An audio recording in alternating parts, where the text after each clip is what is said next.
ගුරු විභාගයේ සඳහා වන සුවිශේෂී සාමාන්‍ය දැනීම ප්‍රශ්න කිහිපයක් අදත් අපි රැගෙන ආවා. එහෙනම් අපි යමු වීඩියෝ එකට.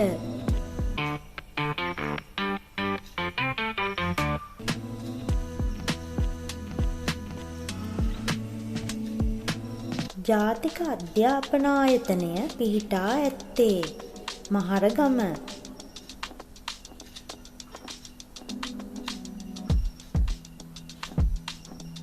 ලංකා විශ්වවිද්‍යාලය ආරම්භ කරන ලද්දේ 1942.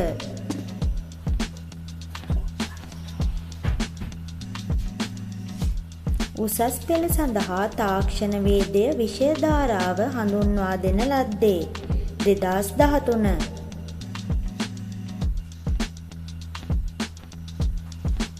පළමු වරට උසස් පෙළ විභාගය විෂයන් 3ක් යටතේ පවත්වන ලද්දේ 2000 වර්ෂයේ.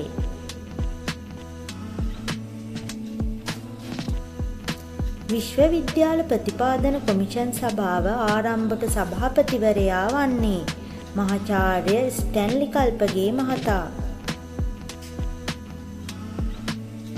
ජාතික අධ්‍යාපන කොමිෂන් සභාව ආරම්භ කරන ලද්දේ 1986.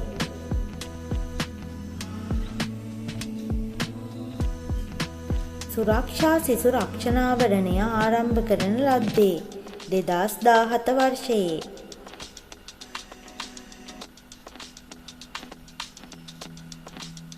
සුරක්ෂා සිසු රක්ෂණාවරණයේ තේමාව කුමක්ද? සදා සුරකිමු දැයේ දරුවන්.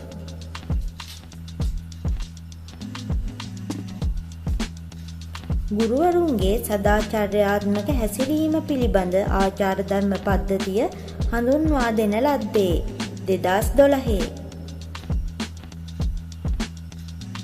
ගුරු ආචාර ධර්ම ගොඩනගා ඇති ශ්‍රේෂ්ඨ සංඛ්‍යාව වන්නේ ශ්‍රේෂ්ඨ 8යි.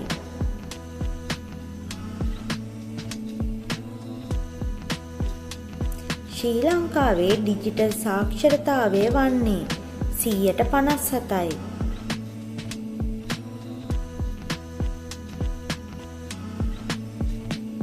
වැඩිම ජාතික පාසල් සංඛ්‍යාවක් ඇති පළාත වන්නේ බස්නාහිර පළාත.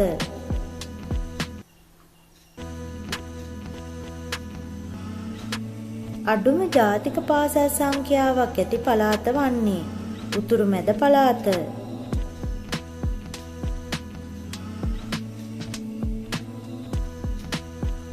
ශ්‍රී ලංකාවේ මුල්ම වෛද්‍ය විද්‍යාලය වන්නේ ආලාහන පිරිවෙන.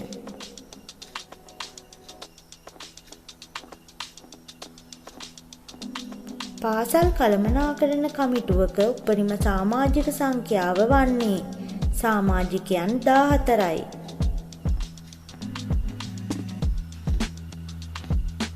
පාසල් කළමනාකරණ කමිටුවේ සභාපති වන්නේ විදුහල්පතිවරයා.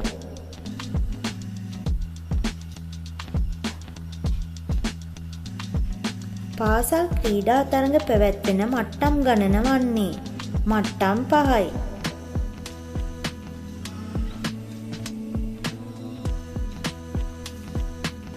නෙට්බෝල් තරගයකදී එක් කණ්ඩායමක ක්‍රීඩා කරනු ලබන ක්‍රීඩිකාවන් සංඛ්‍යාව වන්නේ ක්‍රීඩිකාවන් 7යි.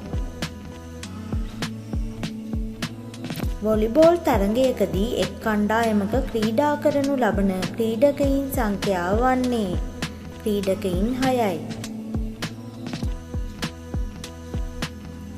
ක්‍රිකට් තරගයකදී එක් කණ්ඩායමක ක්‍රීඩා කරනු ලබන ක්‍රීඩකයින් සංඛ්‍යාව වන්නේ ක්‍රීඩකයින් 11යි. පාසල් ප්‍රසම්පාදන කමිටුවක සමාජික සංඛ්‍යාව වන්නේ සමාජිකයන් 3යි.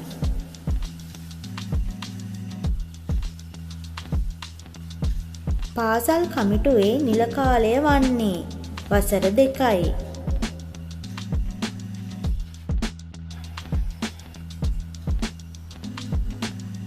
පරිෂද පාසල් ක්‍රමය ආරම්භ කරන ලද්දේ 1981 දවල පත්‍රිකාව මගින්.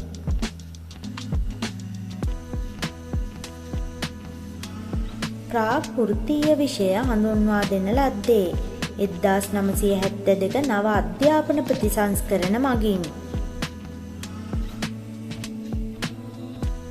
E5 සංකල්පය හඳුන්වා දෙන ලද්දේ 2007 අධ්‍යාපන ප්‍රතිසංස්කරණ මගින්.